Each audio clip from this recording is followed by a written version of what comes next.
Comme une part d'utopie arrimée à la terre, un mana, un chuchotement incessant de l'océan, une présence. Elle habille le silence de 1000 pensées, l'a posée sur la carte du tendre, un dessin dans le vague. Layana, en se mariant, a aussi épousé la magie du Moutou, de son Moutou, car il est des lieux singuliers qui s'imposent à nous, mystérieusement et magnétiquement. J'ai longtemps cherché. Tu sais, la première fois que je suis arrivée à Maupiti, je me suis tout de suite sentie chez moi. J'ai eu le sentiment de enfin rentrer à la maison. Et j'ai longtemps cherché pourquoi j'avais ce sentiment. Aujourd'hui, je sais, parce qu'en cherchant dans ma généalogie, dans l'histoire de nos familles, de nos tupuna, j'ai trouvé que mes ancêtres aussi viennent d'ici. Et ça explique au fait ce pourquoi je me sens si bien. Ouais, elle était partie là-bas. Une île entre le ciel et l'eau et le courage des hommes. Bien sûr, la carte postale est belle, la vie au milieu des éléments. Mais la nature est parfois rebelle, cruelle. Dans l'album de photos collecté par les parents de Nelson, les beaux souvenirs d'un lieu vivant. Puis les déchirures, les cyclones. Par 2 fois déjà, il a fallu totalement reconstruire l'œuvre d'une vie. Mais à Maupiti, la volonté est en acier. Il nous est resté même pas les fondations, tout a été emporté.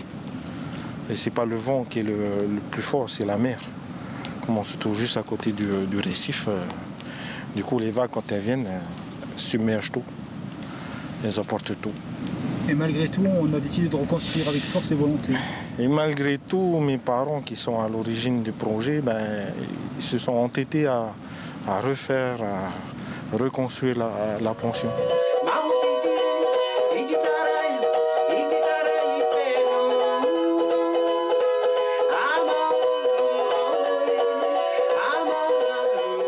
Il y a un charme, un charisme. Maupiti n'en est pas avare avec ses enfants ou encore avec tous ceux qui vont passant. Même si le temps apporte ses métamorphoses, il reste un génie des lieux, reposant, vitalisant. Micheline aime venir ici parce qu'il y a des souvenirs, des rires, des petits morceaux d'existence. Mieux, il y a un mode de vie que chaque photo offre encore à l'esprit.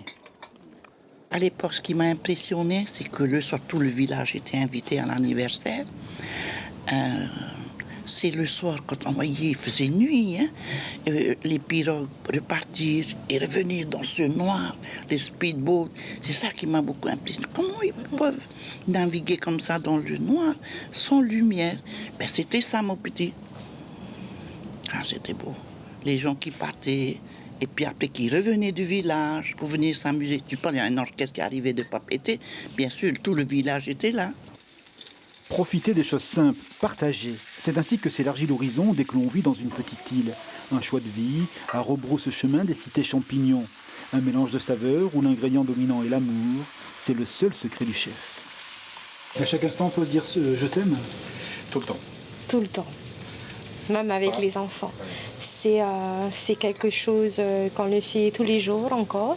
Ça, c'est le de tous les jours. On a des grands-enfants, mais c'est tout le temps qu'on leur dit je t'aime. Et c'est le luxe d'être ici à Maupiti. Oh oui. D'avoir ce temps-là de dire je t'aime. Oui. Ouais. Semer du temps pour ne pas se perdre vainement. Ici, le vent et le courant comptent des histoires d'âme en chantant, à y jeter son encre pour vivre ses vérités intérieures au grand air bleuté.